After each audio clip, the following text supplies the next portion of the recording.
Hello everyone, and thanks for watching again. Right, there's been a lot of debate which is better, the Canon 100 to 400 Mark II lens or the Sigma 150 to 600 Contemporary or Sport, or even the Tamron 150 to 600. So I'm going to do a little bit of a contest basically. I've got some examples for you to have a look at, some Canon photos from the 100 to 400 Mark II lens and some from the 150 to 600 Contemporary lens. In my opinion, the Contemporary is just as good as the Sport, to be honest. If you're really interested about what's the difference between the Contemporary and the Sport, here are the basics. I'm not going to go into all the technical jargon about elements and coatings and all that sort of thing. I think most people just want the basics, so I'll tell you. The Sport is weather sealed, heavy, built like a tank, and is slightly sharper, between 500 and 600 millimeters. The Contemporary is 1 kilogram lighter. It's all made out of plastic instead of metal, like the Sport is, and it's pretty good up to 500 millimeters. It's probably at its sharpest between 150 and 300 millimeters, and up to 500 millimeters probably.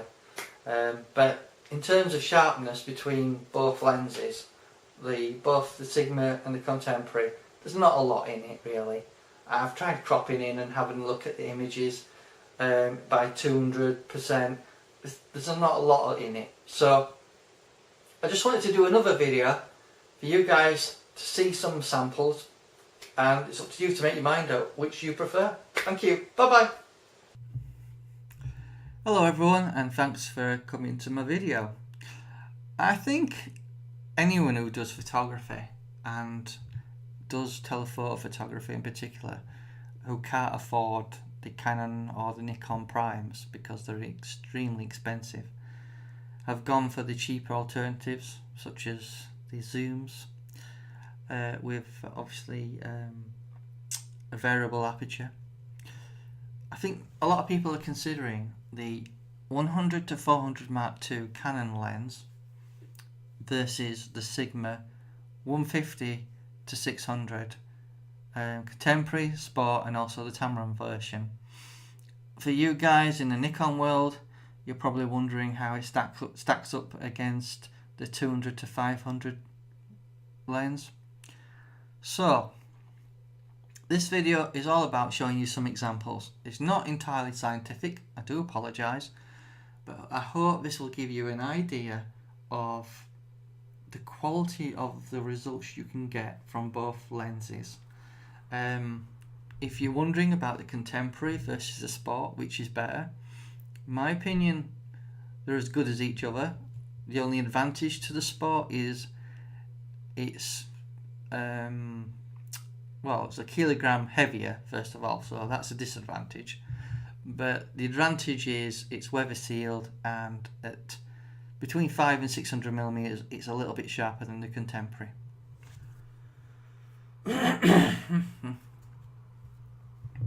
So without further ado, I'll show you the images. They're not entirely the same for each lens because I had each lens at a different point in time, but I just wanted to go through them so you guys can have a look at the examples and make your own mind up.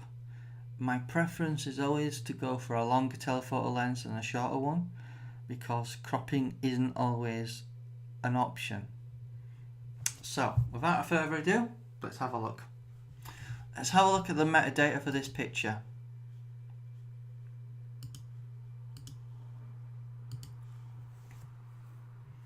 Right, 324 millimeters, f8, ISO 800.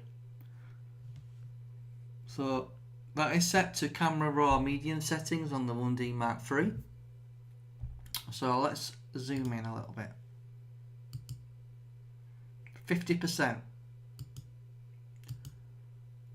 100%, 200%.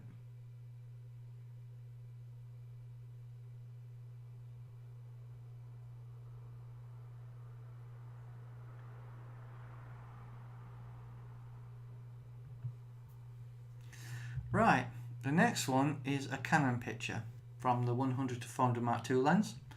This picture you're seeing at the moment is obviously from the contemporary 150 to 600. So this is the Canon picture. Let's have a look at the data.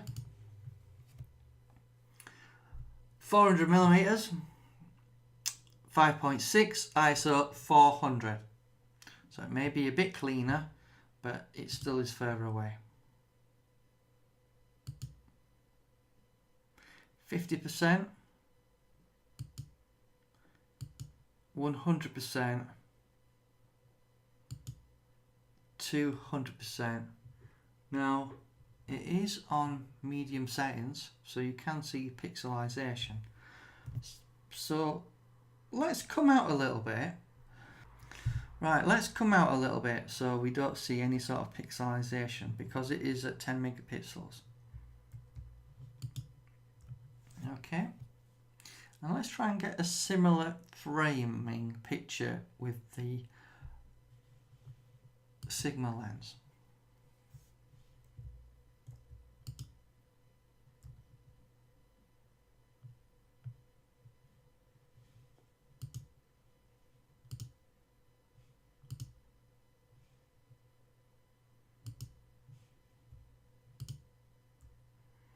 I would say 66% gets you roughly 100% of what the Canon can produce.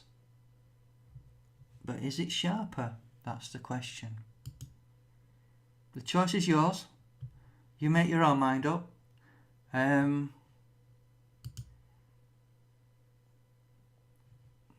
It's a close one. I would have to say the Canon has the edge. But there is a difference on the Sigma one. You can zoom into 100% with before pixelization. With the Canon one, if you try going into 200%, you can't. So it's close.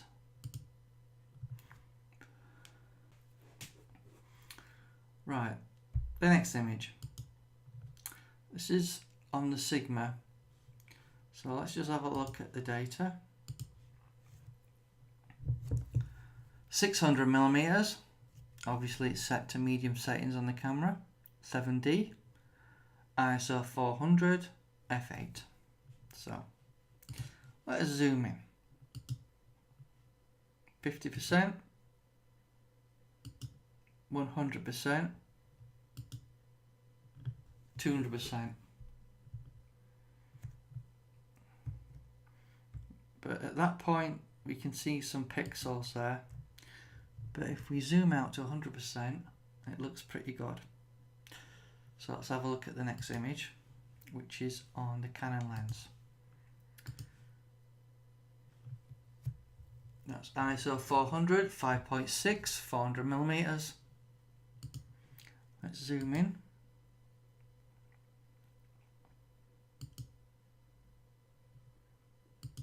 %, 200%, we start to see pixelization, so we would need to zoom out a little bit to get the equivalent. And I would say the results are probably comparable. The choice is yours, which you prefer.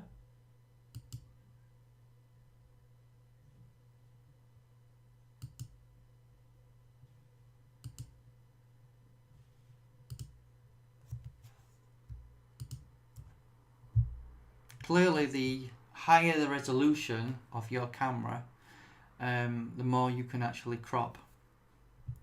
So that's the Sigma lens, that's the Canon lens.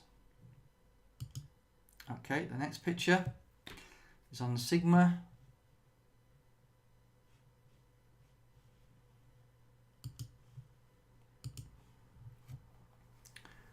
(600mm), ISO 1600, the 7D, 6.3 aperture. Right, let's zoom in. 50%. It's a very good picture, this.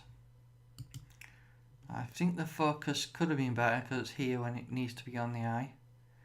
100%, and it's okay. Next image, which is obviously slightly different. Let's have a look at the metadata. 164mm, ISO 400, f5.6, 7D. Let's have a look.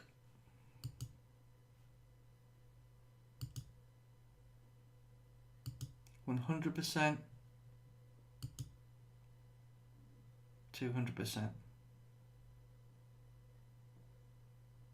Okay, the next image, which is a Sigma picture, on the Sigma lens I mean. Right, the data is 562mm, 3200 of a second, f8, ISO 800. We're actually on high settings here, so it might not be a fair comparison because the Canon one is on medium settings. So let's click OK and zoom in. 100%.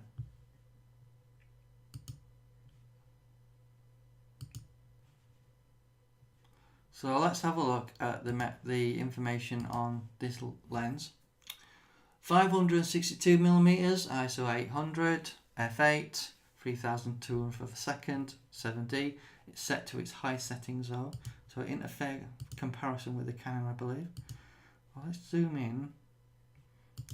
100%, that's 100%, and 200%.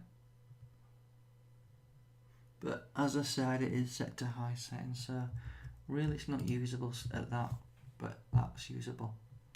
So have a look at the Canon one, which is just as nice a picture. First of all, let's have a look what the settings are. Canon 7D, this is set to medium settings, so in a fair comparison to the Sigma picture. 400mm, f8, ISO 400, 1600th of a second. So let's have a look. 50%, 66%, 100%.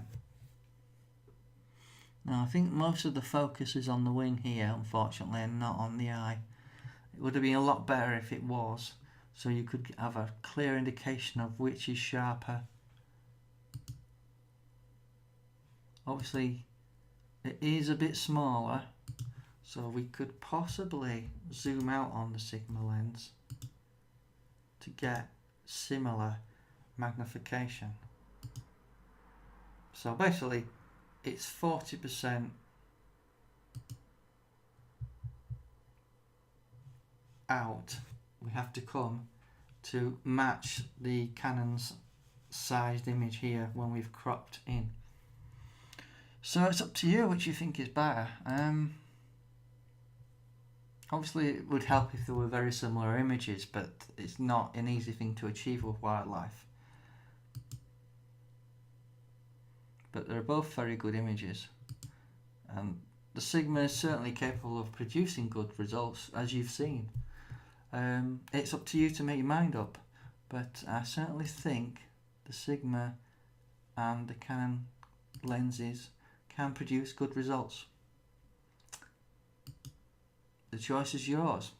Personally, optically speaking, the Canon picture here looks really nice. In fact, probably nicer than the Sigma one.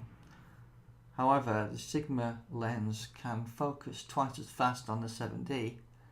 But I have seen a video of the 1DX where the autofocus speed for the Canon lens is really fast. So it might be just a choice of camera which matches the lens. Anyway, it's for you to make your mind up. I'm not here to tell you what to buy, but I hope you find this comparison helpful, and thank you for your time.